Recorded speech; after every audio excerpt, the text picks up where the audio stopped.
An election is coming, universal peace is declared, and the foxes have a sincere interest in prolonging the lives of the poultry.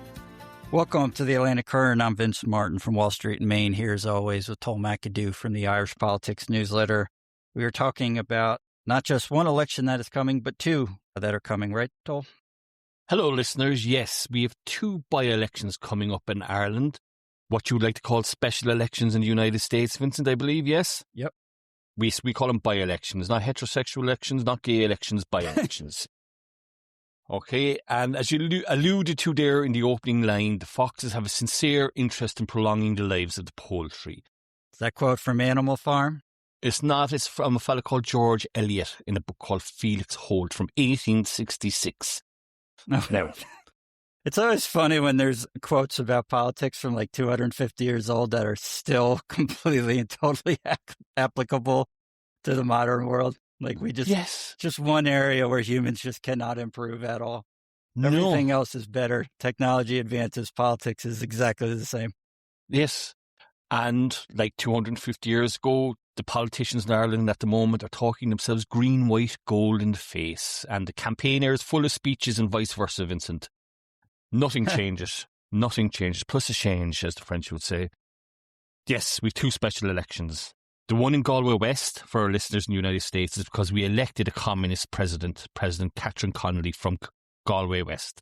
And because she had to give up her seat as Member of Parliament, TD we call in Ireland, Teachta Dáil, an election has to be held to replace her seat. Okay, so the nominations closed on Friday, and we have, I think, our 14 candidates. Okay, in Dublin Central, we have Pascal Donoghue's seat that has to be replaced. He went off and joined the World Bank, right? A very senior job. So they're going to have both by-elections on the same day. None of the government parties are expected to win, Vincent. Okay. We have a long history of governments not winning special elections. I think it's probably, is that similar in the United States?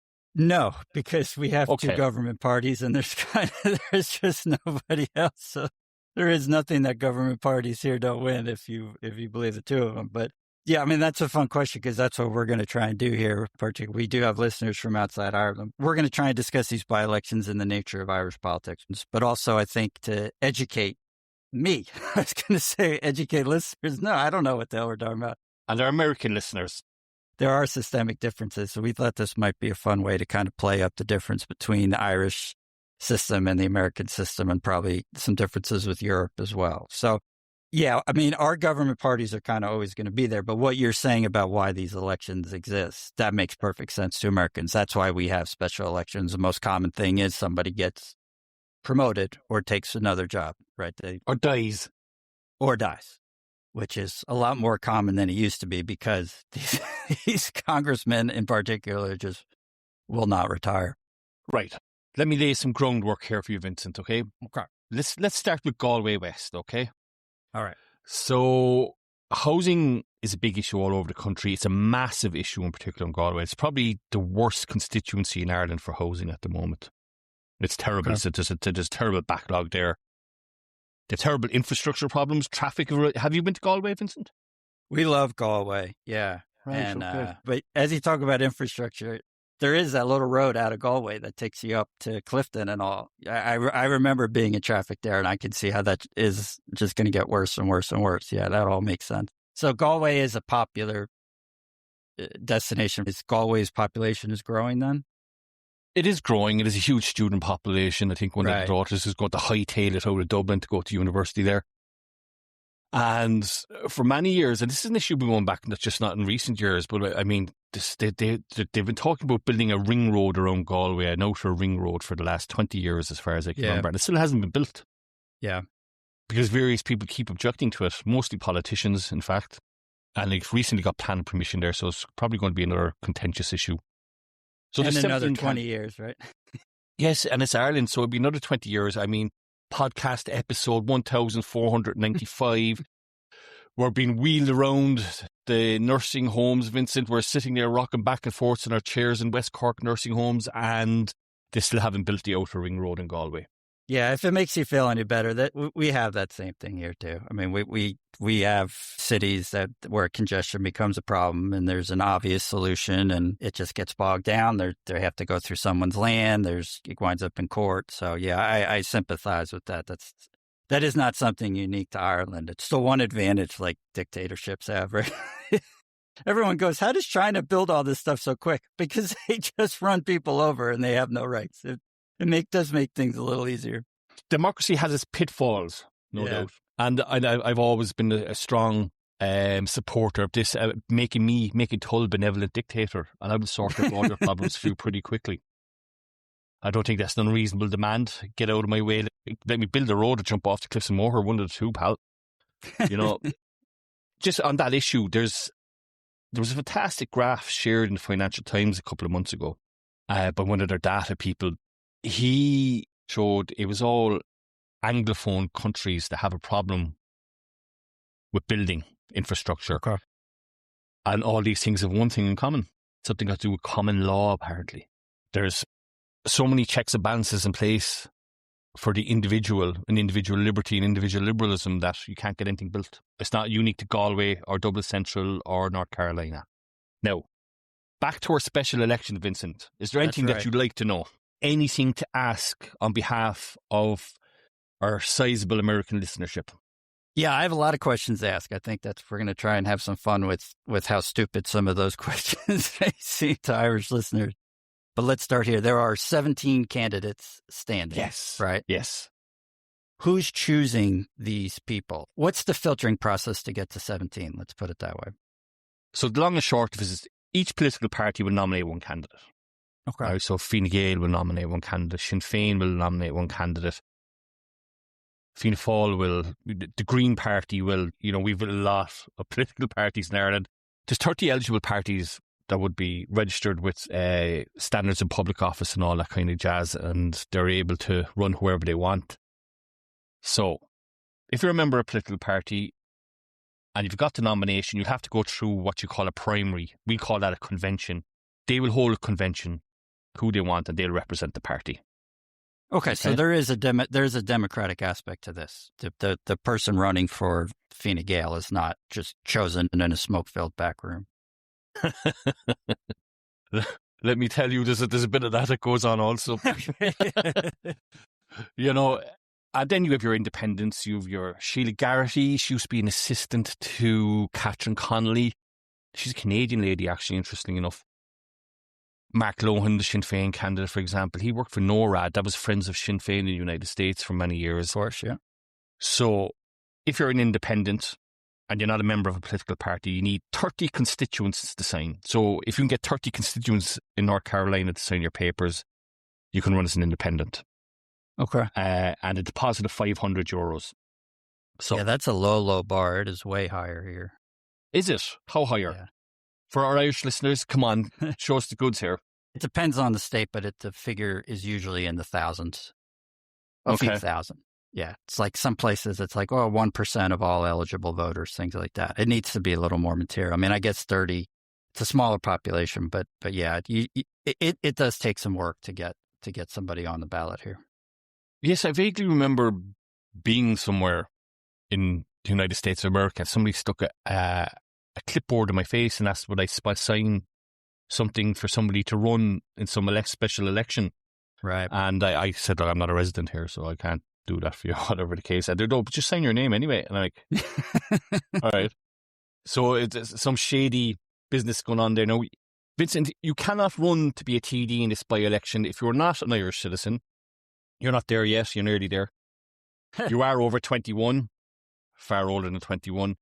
If you hold certain positions as a member of the judiciary or you're an army officer or soldier, you can't run. Member of the European Commission. Active duty, I assume. Yes. Once you have a uniform on you, you're not going to be allowed to run. Do you have to be a resident of that particular constituency? No, you don't have to be a resident of the constituency. You can be a carpetbagger.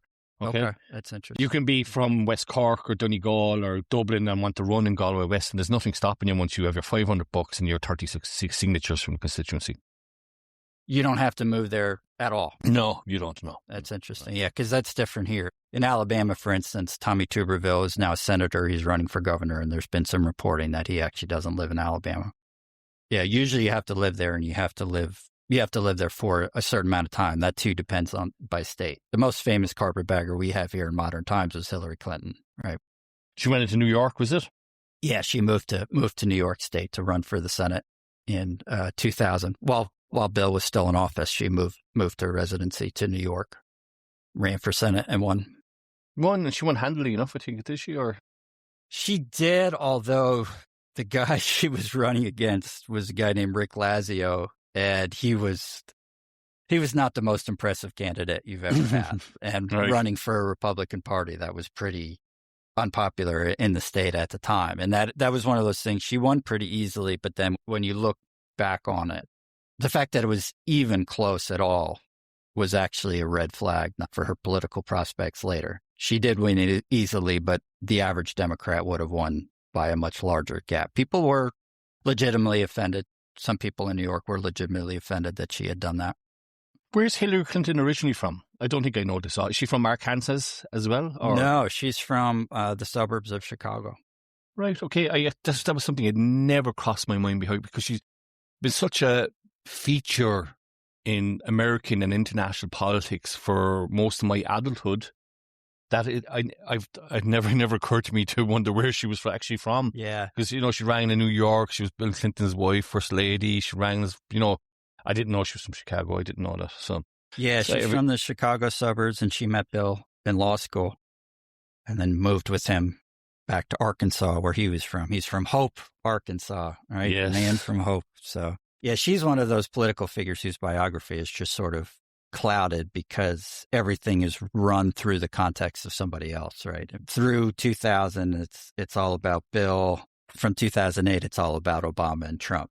She's always kind of seen as the supporting character. She doesn't really get much of a lead story. So yeah, I think a lot of the details of her life are cloudier than they might be for someone else who's had that level of.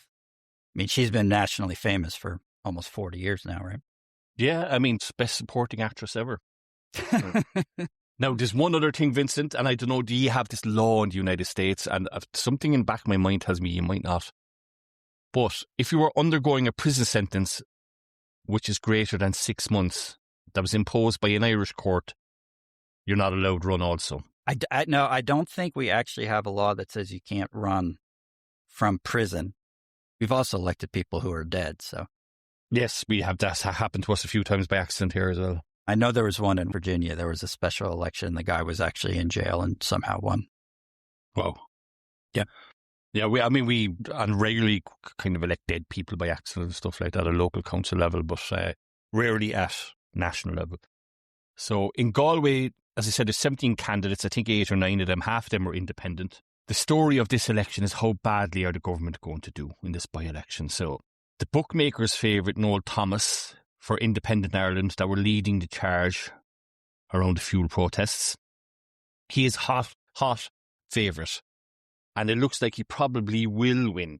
Now, how big his margin will be is something to be keenly watched by everybody. So Noel Thomas is 8-15 in the bookmakers at the moment, and if I remember correctly, Vincent, you told me in the past that you're not allowed to bet on elections in the United States. No, they won't run that. The regulated bookmakers won't run that, no. We can do it in Ireland, so, I think at one stage we explained that. Mark Lohan, the Sinn Féin fellow, is 4-1, and the Social Democrats lady, Mida Nick Phoenix, is 5-1. I'm glad you said that name. I saw that one on the list. I was like, I ain't touching that. Yeah, I probably mangled it myself because, what they don't teach people, especially people from the United States or the UK, West Cork Irish is a totally different beast. Galway Irish. Right, so, and West Cork Irish is the correct version, I'm assuming. Yes, it's God's chosen tongue. Yeah. Right. So I personally don't think Sinn Féin are going to do particularly well here. Okay, so I think it's Noel Thomas, the Independent Ireland fella, and Sean Kine of Fine Gael. I think they're going to duke it out for first and second. And we have our PRS TV system here in Ireland. The short version is somebody gets eliminated, their transfers go to somebody else because you vote 1 to 10 in your preference on the ballot paper. Okay. This is very tricky. There's only 2 jurisdictions in the world, I think, that have this. Ireland and Malta are the only two. It's incredibly complicated. The person at the bottom gets eliminated. Their transfers, their number 2 votes go to somebody else, and number 3 votes go to somebody else, and so on and so forth. Right. So transfers are very, very important. Now, people may scoff at me and say, Sean Kine, the Fine Gael government candidate, is not going to do well at all. I can see why they're scoffing, because we just had that was the last episode. You're talking about how the polling for the government parties is literally the lowest it's ever been. So that does make some sense, right? Yes, and there was another poll out last night, a Sunday Independent Ireland Things poll that confirmed those numbers as well. So yeah. Polls tend to show some variance and stuff like that. When you have 2 polls showing similar numbers, that's scary times for the government parties, I think. So people are saying, Fine Gael, are they going to do well at this by-election? And I think they might do better than people suspect, is because Fine Gael got 11,000 first preference votes at the last general election in 2024. And I don't think those 11,000 votes are going to evaporate. And if they do evaporate, they say they evaporate into thin air, he barely takes 3,000 or 4,000 votes, then that's a serious blow to Fine Gael. Right. Yeah. Incredible blow to Fine Gael. The Fianna Fáil candidate, Killian King, a young fella, reminds me of a cherub from St. Valentine's Day. Nice fellow. It's always horrifying when people are running for Congress and they're like notably younger than you are. Yes, like, he's much notable. It's them and doctors, and you're like, aren't you still in high school? Yes, and he's noticeably a much younger fellow. You're a young fellow, making me feel very old, capable. He came through what you might call a very serious primary. It was a bruising, in fact, and he came out on top. So that tells me he's one to watch for the future. So I will say this about Galway West. I think there's 2 contests going on here at the moment in Galway West. It'd be surprising if any of the government parties went, really surprising, but Sean Kine is in with a shout. So there's a battle between him and Noel Thomas to see what's going on there with that centre-right vote, centre-right vote, rural Ireland vote, okay? And there's another battle going on between Sinn Féin and the Social Democrats to see where that left-wing vote is going for, how that's going to break. The Social Democrat candidate is not going to win, but how well she does might be a good indicator of how well the Social Democrats might do at the next general election. There's two sub-elections, 2 sub-stories going on here that are worth watching. So that's Galway West, okay? Is there anything else you'd like to ask me about Galway West apart from where to eat? No, I think that mostly covers it. So moving on to Dublin Central. How Dublin central? Are we talking like... It's very central. It's very central. College and tourist stuff, or more? It's just over the bridge from Trinity College. It's the north part of the inner city. Have you been to Crow Park? No, I have not. So we'll try and get you there for a proper hurling match when you're over, Vincent. Around Crow Park, around the IFSC, the International Financial Centre, it's Glasnevin, Drumcondra, the East Wall, Cabra. It mixes the traditional working class neighbourhoods with kind of, more genteel areas like Stony Batter and Drumcondra and that. It's very centrally located. It is what it is Dublin Central. It's doing what it says on the tin there. Now, there's incredible poverty in some parts of the constituency as well. And consistently, it has some of the lowest turnouts at general elections. Always for the last 100 years. It's always near the bottom. It's always near the bottom. So that sounds a little like an American urban district, right? Some people at the bottom, some genteel, and, kind of a broader demographic mix. I'm trying to think maybe parts of New York City, perhaps. That was kind of where I was thinking, like, if there's a district that includes, like, the Upper West Side of Manhattan, maybe you have to go back a couple decades to when it was not far from the Upper West Side to neighborhoods that were pretty rough. Yes. That makes sense. Yeah, and that Dublin Central is that quintessential kind of genteel areas were really kind of rough areas where the more genteel would not venture, perhaps. So this constituency is of interest for lots of reasons, but Mary Lou MacDonald, leader of the opposition, her running mate in the 2024 general election that didn't do anything, is running, a lady called Janice Boylan, a councillor there in Dublin Central. And this is her second attempt at a Dáil seat. So in 2024 she did very little. She didn't do enough to be noticed or get in the running. But I mean she's in with a chance at this election, if only for, Mary Lou MacDonald's not running herself. So Janice Boylan's in with a shout, but if she does not win the seat, right, in her party leader's back garden, I'm trying to think of an American analogy here, Vincent, maybe you have one, then there's going to be questions about Mary Lou McDonald's leadership. There already is questions about Mary Lou McDonald's leadership. She's been leader of Sinn Féin for a long time now and has achieved very little electorally with them, Something like the special election for Obama's Senate seat, right? He became president. If a Republican won that seat after he became president, you would say, oh, man, that's really a sign that his popularity is tanked, right? Something like that. So, yeah, that makes sense. Yeah, so this is where Mary Lou's in trouble here. She's leader of the opposition. If they don't win in Galway, which I don't think they will, I don't think they're in with a chance in Galway at all.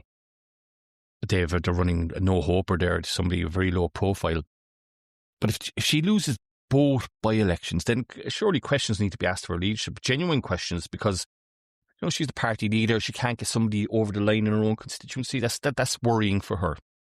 Right. Okay. So the hot favourite is a guy called Daniel Ennis for the Social Democrats. He seemed to be very transfer friendly. Very, very transfer friendly. He's a long-time Social Democrat, a man with very strong social conscience. He's quite likeable. He's quite electable, I think. Daniel Ennis is a very interesting character. He first learned in 2016 after the death of his father, Geoffrey Ennis, that his father had been involved in crime and had gone to prison in the early 90s. And his father wasn't just involved in kind of petty crime, he was involved in gangland crime, Now, another man that's running, Gerard the Monk Hutch, who grew up in Dublin's north inner city from a very impoverished background himself, is running also. Now, Gerry Hutch, his nickname was given the Monk by the media. Is that because he's just such a kindly, religious, devout person? I think it was more his austere nature, more than anything else, Vincent. Not his motivations, I guess. No, not his motivations. I mean, I think I wrote, there was a time during the noughties, Vincent, that every cash van that was robbed in the country was linked to him. So, and of course, we have to say Hutch denies being involved in these high-profile crimes that he was associated with over the years. We also have to say, because listeners won't hear it, that the last 5 minutes have been absolute torture for Tull. Yes. It's been very funny as an American to see the impact of Irish libel and public speaking laws, because listen to you twist yourself into trying to tell a story that I'm assuming most people have a sense with has been quite illuminating. So we'll just... Yes. I've got myself into verbal gymnastics so I don't get sued. But a couple of pints later in the pub, I'd be telling the same story. Course, but anyway, there was a very famous feud in 2016 between the Hutch and the Kinahan gangs. And the Kinahan gangs are famous because they were nabbed in the Middle East recently and have been extradited back to Ireland to face time for their crimes. Alleged crimes, Tull. Alleged crimes, yes. But the feud took Hutch's brother's life and two of his nephews.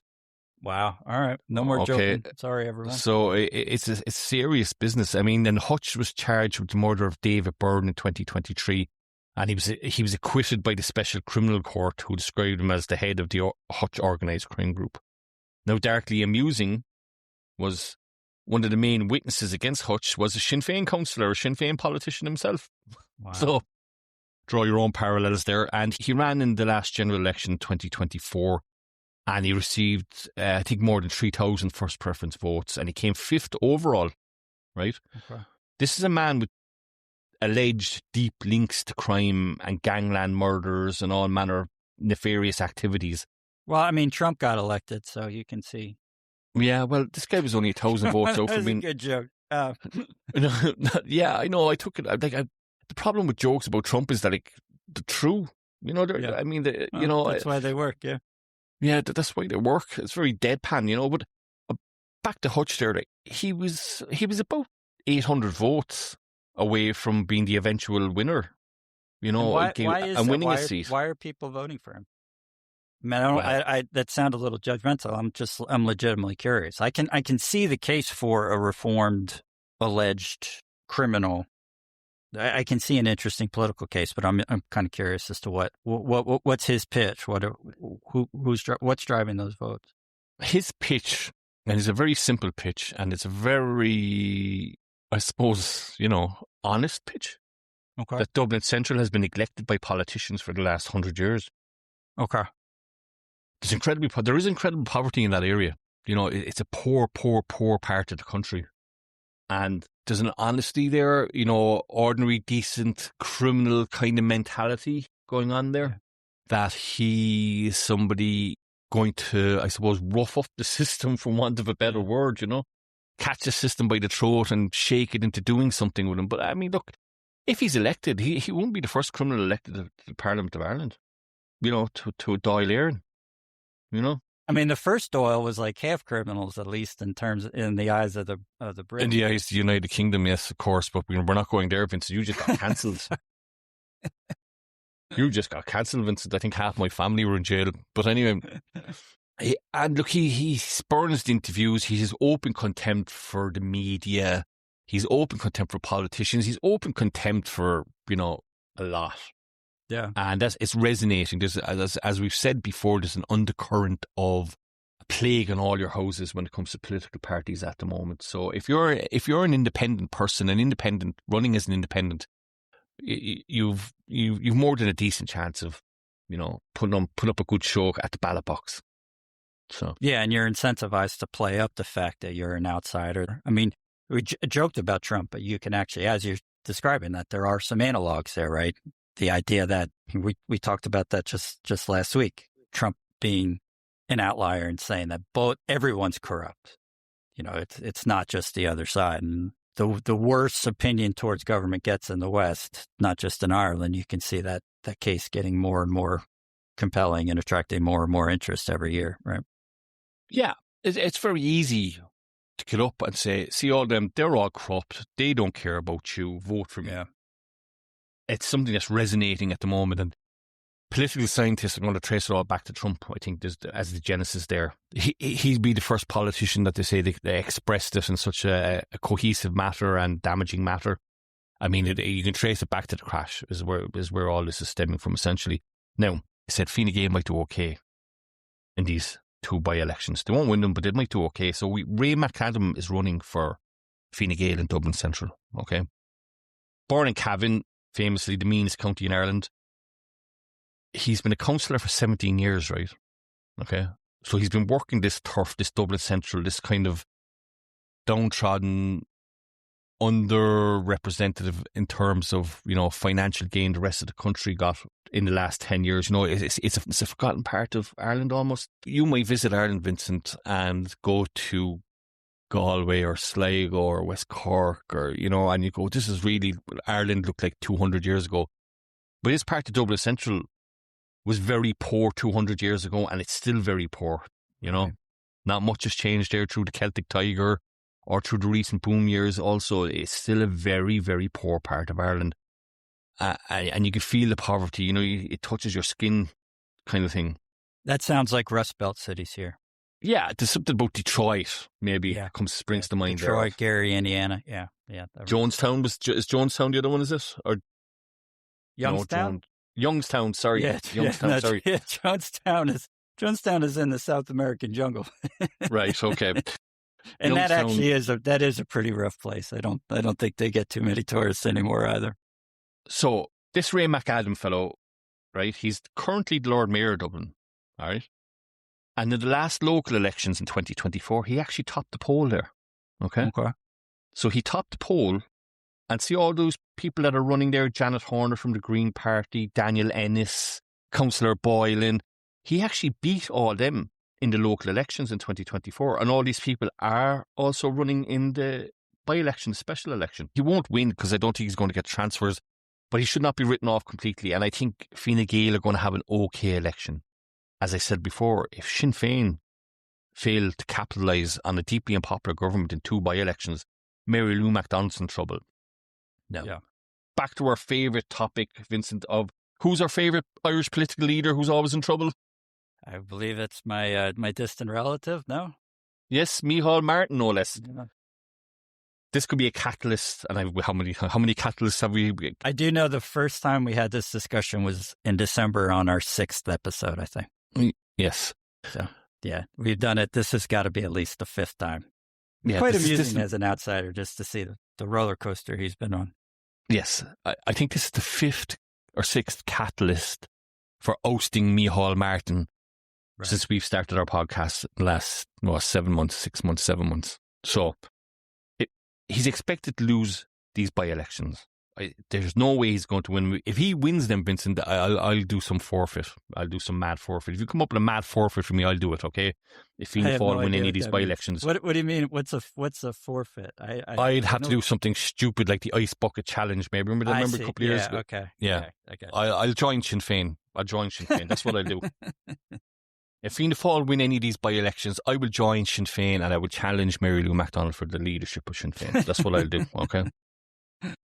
So he's not expected to win any of these. The Fianna Fáil are not expected to win any of these. So they're saying it's going to be another catalyst. It's just how bad they do. And depending on how bad they do, I think there's going to be even more rumblings again. And the rumblings haven't stopped for the last 6 months. But when you have black and white numbers in front of you, Vincent, numbers don't lie, my friend. Yeah. Especially when it comes to politics. So what are the scenarios there? Fianna Fáil underperforms. Give me a number. How bad is underperforming? Underperforming, I expecting them to take less than 7 or 8% of the vote. Oh my God. That's so bizarre to hear as an American. A party in power is getting 6% of the vote. Well, I mean, because of our electoral system. Right. You know, it's much more different than the United States, first past the post and one man, one vote and all that. Look, it's hard to tell how they're going to do, but I don't think they're going to do very well. I mean, if they break 5% of the vote, I'd actually be quite surprised in both by-elections. I'd be very, very surprised if they do. Okay. In Galway West, they have a chance to that, but it's not going to happen in Dublin Central. Definitely not going to happen in Dublin Central. So, and as a political pundit, I'm probably going to be wrong. How wrong I'm going to be, I don't know, but they're not going to break 5% of Dublin Central, and they won't be breaking 10% in Galway West, I think. And they'll be even lucky to do that. And again, transfers are king. And as we get closer to this, we will explain the PRSTV system, Vincent. Okay? So people with degrees in mathematics and economics might be only listening to that one. Or political science. All right. So you just said that pundits are always wrong, but I mean, as always, you're referring to the other pundits, not you. We did an episode that's called Tull was right. So you've established your track record here. So let's get some more predictions. How do you think these races are going to go? And what do you think the narrative coming out of this is? Oh, no. Well, there's two narratives. Okay. How the government parties are going to do against independent Ireland and into the up-and-coming young bucks of Irish politics who were leading fuel protests. How the government parties are going to do against them. And where those left-wing votes, are they going to Sinn Féin or are they going to Social Democrats? Okay, because I don't think they'll be going to the Labour Party somehow. And they're going to be the two talking points of both by-elections. You know, where are those votes going? Where the left-wing votes going? Where the centre-right votes going? They're the two big narratives. So in Galway West, I think Noel Thomas is going to win. I don't know by how much. So that's going to be very hard to quantify. He finished behind Sean Kine in the last general election. So I think it'll be Noel Thomas 1, Sean Kine 2. The Social Democrats or the Sinn Féin people in third. In Dublin Central, it'll probably be Daniel Ennis 1.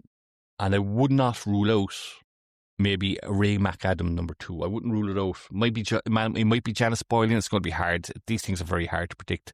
By-elections are tricky. Governments don't ever win them. When they do win them, It's a big deal. So you can safely say a government party is not going to win any either by-elections. It's going to be very, very interesting for the political scientists, for the political nerds, the political weirdos like myself, Vincent, who like to look at the numbers, read the tea leaves and see what way the next general election is going to go. But I think Fianna Fáil, the big narrative here is going to be how bad are Fianna Fáil going to do?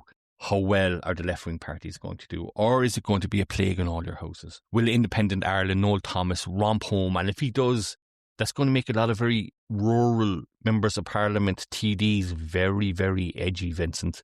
You might see people declaring themselves as leaving their political parties all of a sudden to save their seats. Yeah. You know, every man for himself. Yeah. And I think there's an element of that creeping into mainstream politics at the moment. who's going to jump ship first, who's going to become independent first, who's going to have a concocted disagreement with their political party so they can exit and run with their hell high. Yeah, the party label is becoming an anchor, not a boost. Exactly.